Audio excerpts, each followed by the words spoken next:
Well, good morning to you this Sunday morning and welcome to Church Online. Good morning everyone, and we hope you were able to enjoy the snow that we had this past week. It was definitely a change of scene for us last Sunday to get out and go on and enjoy the snow. Jonathan broke a sleigh.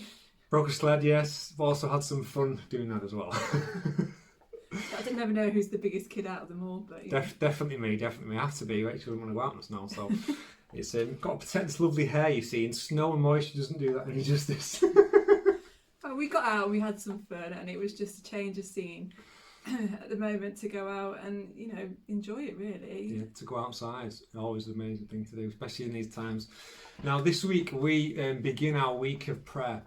And we're excited about this, but we also know that it can seem a bit daunting. You think a week of prayer, that's like a lot, but actually we know that there are incredible times of blessing as we consciously just slow down and recenter ourselves upon God, individually and collectively as a church. Yeah, so we want to encourage each of you who feels part of our church community to get involved and engage with this in the best possible way that you can, and we'll be sharing some ways that you can do that a little later on.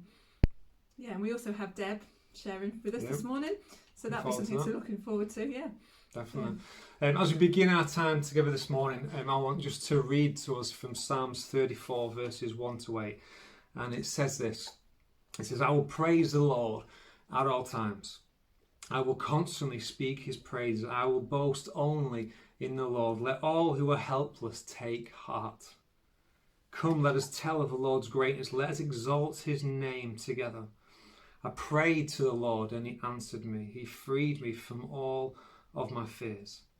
Those who look to him for help will be radiant with joy, that no shadow of shame will darken their faces. In desperation I prayed, and the Lord listened. He saved me from all of my troubles. For the angels of the Lord encamp around those who fear him. Oh, taste and see that the Lord is good. Oh, the joys of those who take refuge in him."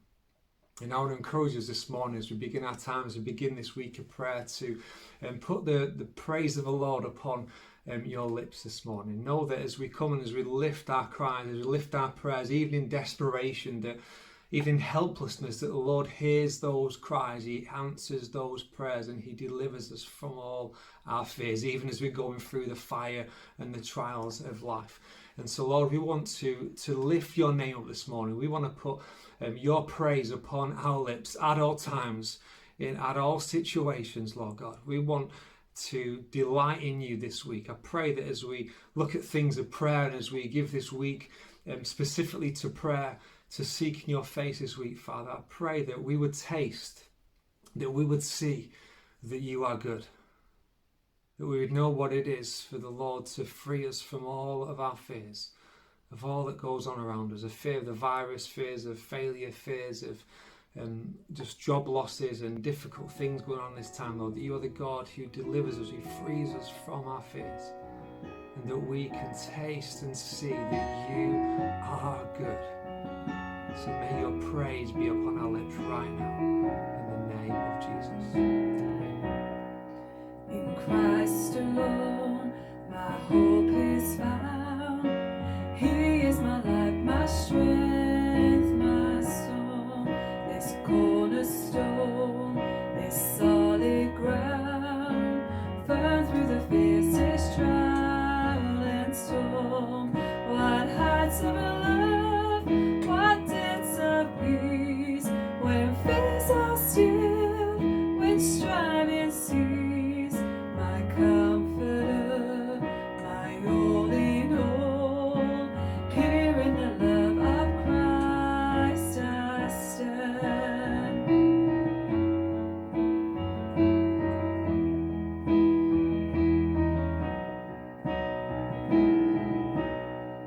In Christ alone, who took on flesh, fullness of God in helpless babe, this gift of love and righteousness, scorned by the ones he came to save, till on the cross, as Jesus died, the wrath of God was set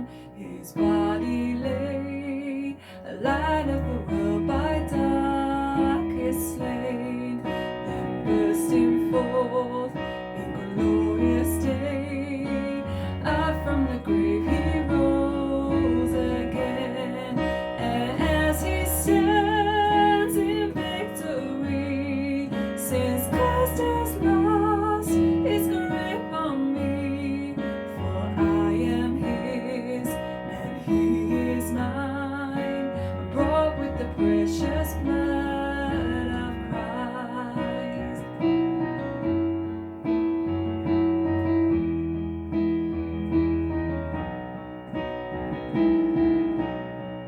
No guilt in life, no fear in death.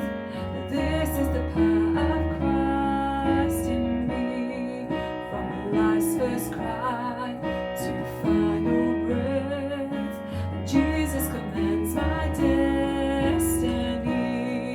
No power of hell, no scheme of man could ever pluck me from his hands till he returns or calls me home. Here in the power of Christ I'll stand. Now, if you've been on a walk past church lately, you'll have seen that the work's been moving along nicely already. So the roof above the kitchen and the toilets has been took down. The memorial stones from the schoolroom and they've been removed to replace them in an appropriate place near the new entrance later on. And the steps, all the big steps, this pile of stones, the steps that go to the main entrance of the church, that's all been removed to prepare the groundworks, among other things that have been going on this week. And so in case you haven't had a chance to stop by the church to have a little sneak peek, we've got some photographs here just to kind of show you some of the things that have been going on. So enjoy these slides.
Wow, it's so amazing to see all those photos and see what's happening down at church at the moment.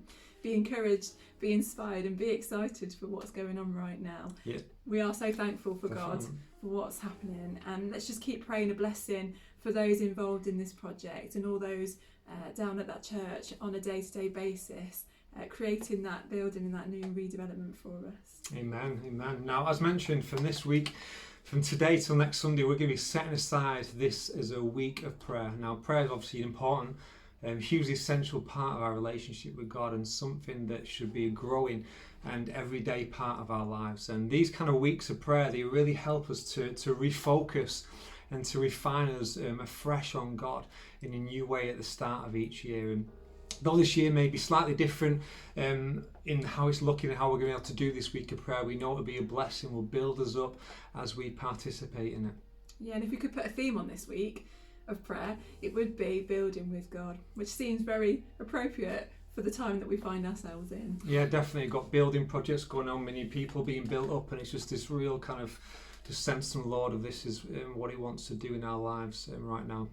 Obviously, as Deb shares later on, she's going to be sharing from Nehemiah, who was stirred and used by God to build up the wall of Jerusalem physically, but also spiritually, as the hearts of the people were stirred and drawn afresh to God.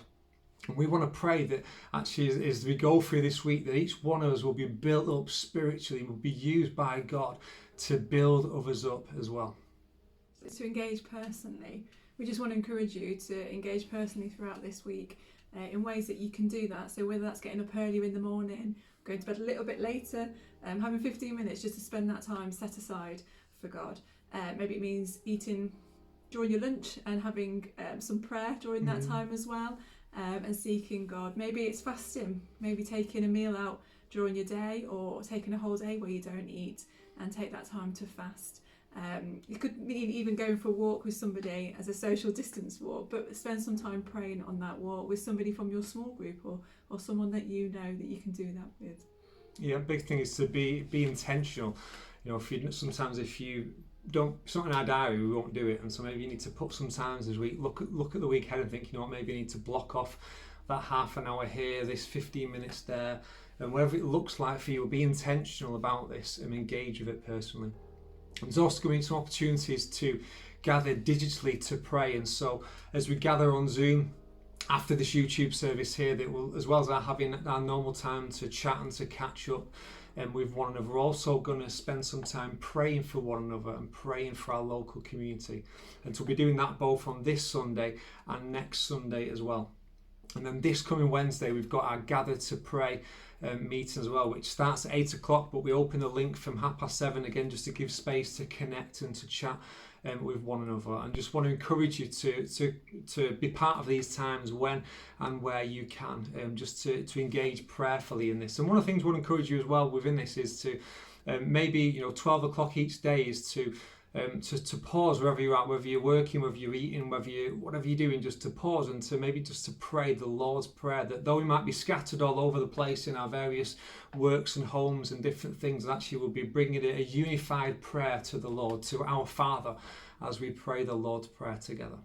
So prayer wall, we'd normally set up a prayer room with various activities and places to help us engage in prayer. One of them being a station so you can write down your prayers and thanksgivings. So now if you go to our website, suttonelms.co.uk, under the heading What's On, there is a prayer wall page. Click the page, and on there you can add your own prayer to the wall prayer. Simply click Add Prayer. There you have the option of including your name or leaving it blank. Then there is a space to write your prayer or praise report.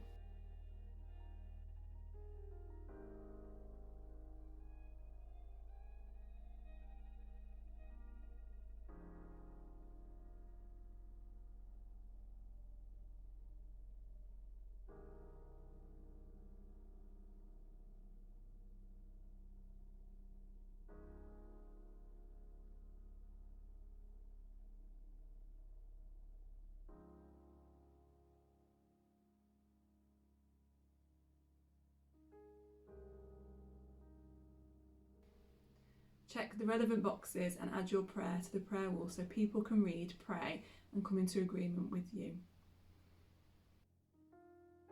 Now, as you read the prayers on the prayer walls and you come into agreement with them, you can also click on the Amen button to show that you are praying with others as well. Ezekiel 22:30 says that I searched for a man among them who would build up the wall and stand in the gap before me for the land, that I would not destroy it, but I found none. And this is a bit of a digital way that we can do to stand in the gap at this time, to place our prayers upon the prayer wall where we can for the church community, for the nation, for the world, and to build that wall and to stand in the gap to see God's righteousness, love and salvation shine forth. So let's come to a place of prayer now as we commit this week to God. Father, we thank you that you hear our prayers, that you call us to prayer, that you invite us to pray, Our Father. You are not just simply someone or something that is distant or disconnected, but that you are someone who is near, someone who is involved, someone who delights in his children. And Lord, I pray for this week, Lord, as we pray the various things, as we seek to commit time in prayer to you and time into getting in the Word and doing what we can in these times, Lord Jesus. I pray that you would build up your church, that you would build up your people. Thank you that you strengthen us as you invite us to pray in Ephesians, that you strengthen us in our inner man by your Holy Spirit. And I pray that for us as your church, as your body, that through this week, as we set this time aside, that you would build us up and strengthen us in you, that you would use us to build up and to strengthen each other in the name of Jesus. Amen.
Your face is all I see,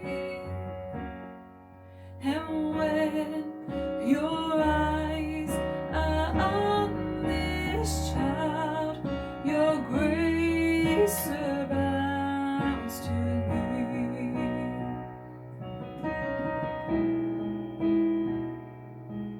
Oh Lord, please light the fire that once burned bright and clear.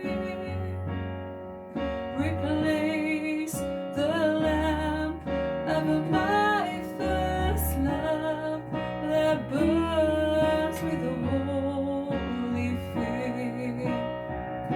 And I want to take your word and shine it all around, but help me if it just to live it all.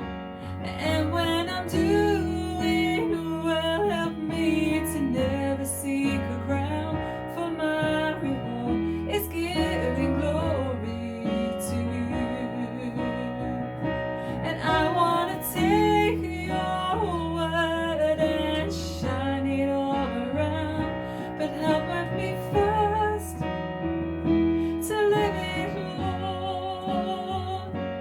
And when I'm doing well, help me to never seek a crown, for my reward is giving glory to you.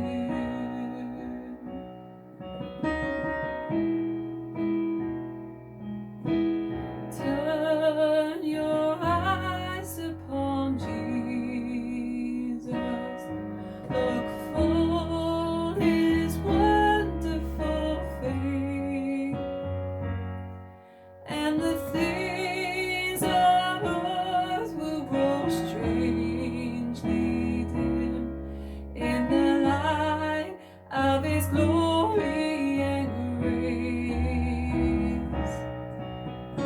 Turn your eyes upon Jesus, look full his wonderful face, and the things of earth will grow strangely dim in the light of his glory and grace.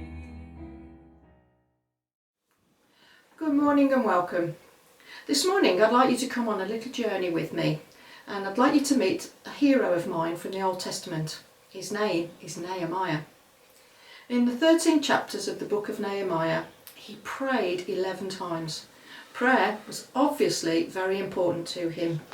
He was the man who was responsible for finishing rebuilding the walls of the city of Jerusalem, and he also restored the people to a right relationship with God, because they neglected God after they had finished rebuilding the walls. This week we are at the beginning of Prayer Week at Sutton Church, and last week was the start of the physical work on the redevelopment of the church building.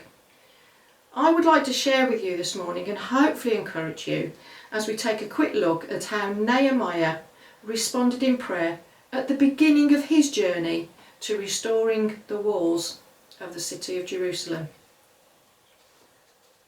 The background, the scene is set. Jerusalem's walls are in ruins. And then a priest named Ezra is decreed by the king. He's given him his whole backing to go and rebuild the walls, rebuild the building. Under his leadership, the Jews had begun to restore the walls of the city and repair the foundations. Some of those in powerful positions, though, became afraid that they would lose their power over the Jews if they continued to build the wall successfully. So they wrote a poisonous letter to the king, and they informed him that if he allowed the Jews to continue to rebuild the walls, then he would lose everything.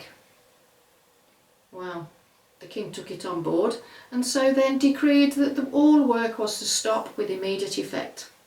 So now the setting that we have as Nehemiah arrives onto the scene is that The building seems okay, but the walls and the gates are still in ruins. Enter Nehemiah. He was the cupbearer to the king. Now, as cupbearer to the king, he was a man who drank wine for a living. He was the human guinea pig who tasted the king's wine. If he dropped dead, then the king knew not to drink it himself. It was what one would call a highly stressful job, but with a few perks. To be a cupbearer, though, Nehemiah had to be trustworthy and responsible. And although he didn't have power in his position, he did have influence, as he was often in the king's presence. And now, the story. One day, Nehemiah's brother Hanani visited with him, and he and a few friends told Nehemiah how their people who had survived the exile were now in great trouble. He told them how the wall of Jerusalem is broken down and its gates are burned with fire. Their people are in trouble. So let's ask the first question. How does Nehemiah respond when he receives this distressing news? Well, in chapter 1, verse 4, Nehemiah tells us this. When I heard these things, I sat down and I wept. For some days I mourned and I fasted and I prayed before the God in heaven. Nehemiah didn't start a blame game. He didn't become depressed. He sat down and he wept. He was weeping to express his heartfelt grief, and he took steps to hand this desperate situation to the Lord. He continued in prayer and fasting for many days as he sought the God of heaven and earth and laid out the situation that he found he was now aware of in front of God. Nehemiah trusted God to hear his prayer and to act. He knew that he himself, as a man, was incapable of addressing the pressing issue of Jerusalem's broken walls. But he turned his faith into prayer and fasting. He trusted in the God who is able to do immeasurably above all that we can work or think or do ourselves. So how do we respond when we're faced with distressing news? Shock, anger, numbness, denial? Well, they're all normal, natural responses. But I would this morning like to encourage us all to also remember maybe to do what Nehemiah did. Turn to God. Place all our distress and our anger, our shock, the situation, our loved ones into God's hands. And to spend time with God, laying all our fears and hurts into the safest possible hands that we know, which is God himself. At the end of this prayer time, Nehemiah asked God to give him success by granting him favour in the presence of the king. Now, one day the king notices that Nehemiah is sad in his presence. This was a breach of protocol. Kings like to be surrounded by happy people. And this could have caused Nehemiah to lose his job or even his life. He admits he is very much afraid. But it was the opportunity he'd been waiting for. In fact, it was the opportunity that he'd been praying for. But when the time actually came, he admitted he was afraid. So let's ask the second question. How did Nehemiah respond when he was afraid in a difficult situation? Well, the answer comes in chapter 2, verses 4 and 5. The king said to me, "What is it that you want?" Then I prayed to the God of heaven, and I answered the king. Nehemiah's prayer was brief. It was silent. But it had been preceded by a long period of prayer and fasting before God. It was an extension of his prayer life. It wasn't a prayer in isolation. It had to be a silent, instantaneous cry to God. Help! Help me, Lord. Lord, give me wisdom now. Yes, it's what he'd been asking God for. Doesn't mean that he wasn't afraid when it arrived. Nehemiah was probably aware that this was the moment for the success or the failure of his mission to see the walls of Jerusalem rebuilt and his people restored. Yep, a noticeably short prayer, but at the most important time. I believe that the success of this quick sentence prayer in Nehemiah's situation rested on 4 months of extended praying for this specific situation. So how do you respond when you're afraid in a difficult situation? Panic? Anxious? Fearful? Yeah, all natural responses. If we're prepared to spend time with God and strengthen and deepen our relationship with Him, then surely we will be like Nehemiah. And when we're afraid, we'll remember to shoot a quick silent prayer when we need that quick answer. Those quick prayers are not disrespectful when they are built on the foundation of time that's been spent with God. In fact, they are an important and essential extension of our prayer life.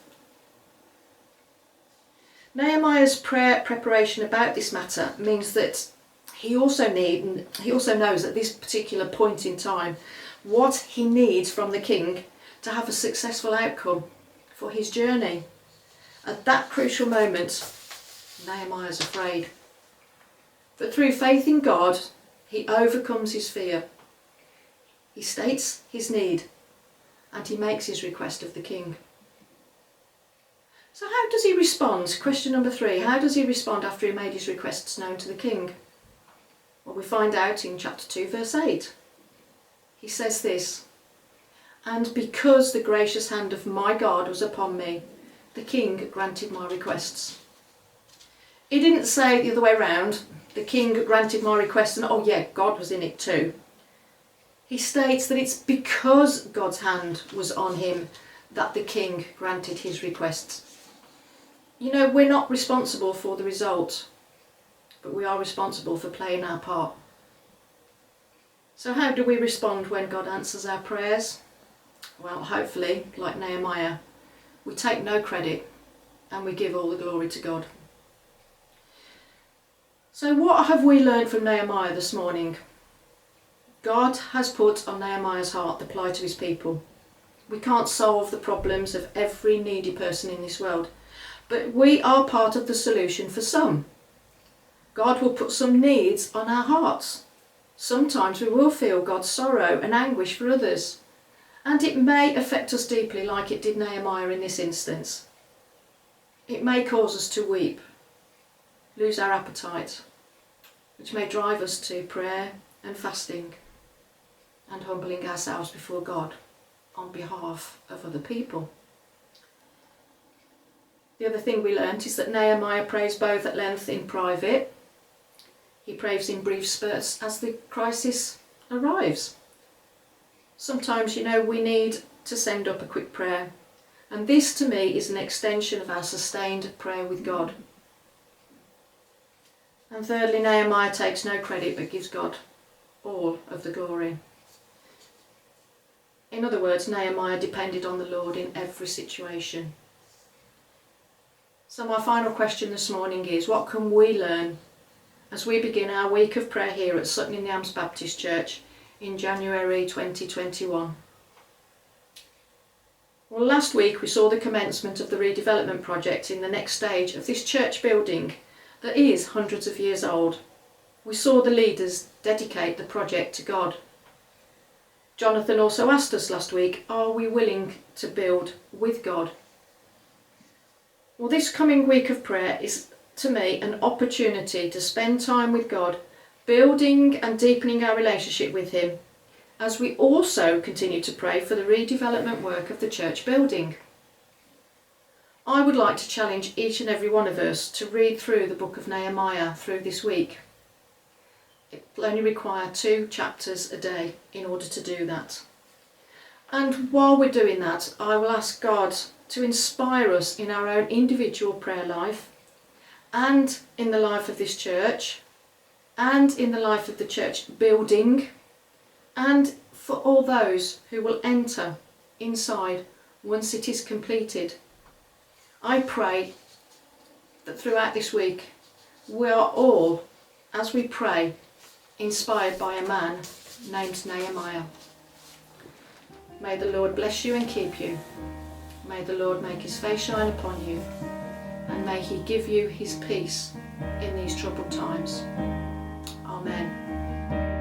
I see heaven invasion in this place, and I see angels praising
Let your presence fill this place. Let heaven come. Let the angels be released. Let heaven come. We will worship at your feet. Let heaven come. Face to face we want to meet. Let heaven come. We give you praise and all of the honor. You are our God, the one we live for. We give you praise, all of the glory, God. We give you praise and all of the honor. You are our God, the one we live for. We give you praise and all of the glory, God. Let your presence fill this place. Let heaven come. Let your angels be released. Let heaven come. We will worship at your feet. Let heaven come. Face to face we want to meet. Let heaven come. 'Cause we give you praise and all of the honor. You are our God, the one we live for. We give you praise, all of the glory, God. We give you praise and all of the honor. You are our God, the one we live for. We give you praise, all of the glory, God. We give you praise and all of the honor. You are our God, the one we live for. We give you praise, all of the glory, God. Thank you, Deb, for that encouraging word from Nehemiah there, and I hope you've been inspired and encouraged this morning in the place of prayer. Make sure you're building times this week and places and spaces of prayer in your day, as well as being attentive to God as you go throughout your day, so that you can partner with God in what he wants to build in your life and the lives of others. Yeah, maybe as Deb has suggested, you want to read through the book of Nehemiah this week, pausing and praying. After reading things that have struck you, that have challenged you or encouraged you, you could even post one of those prayers and put it on our prayer wall, and others can pray with you and agree with you in that. Yeah, amen. And if you have any questions about what it is to follow or to know Jesus, Lord and Saviour, if there's other things that maybe you've heard today in the message, in the service, that you've got questions about, please do get in touch, jonathan@suttonelms.co.uk. And for those who are going to be joining us on Zoom shortly, if you've got a question that you want to ask, you can simply hang back when we go into the breakout groups and you can ask that, and we can have some dialogue over those things. Yeah, and Zoom coffee after this for us to gather together, to meet, to chat, to catch up, but obviously a time for us also this week to pray together as a church body. Yeah, so as we go from this place, may you know the blessing and the favour of God. May you take time to allow yourself to be built up and to build others up in your most holy faith. Goodbye and God bless. Goodbye.